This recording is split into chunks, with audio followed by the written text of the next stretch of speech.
Yahoo ইয়া gym করতে পারো না? জিম করতে যাও কেন?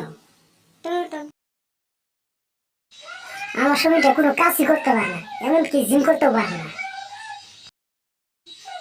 কে বলছে পারে না? দেখো কিভাবে এক আঙ্গুল দিয়ে জিম করতেছে।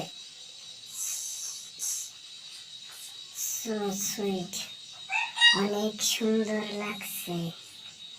Wow, fantastic. তুই কি স্বপ্ন দেখেছ? না, আমি স্বপ্ন দেখতেছি না। তুমি এদিকে চাই দেখো কিভাবে দৌড়াচ্ছে।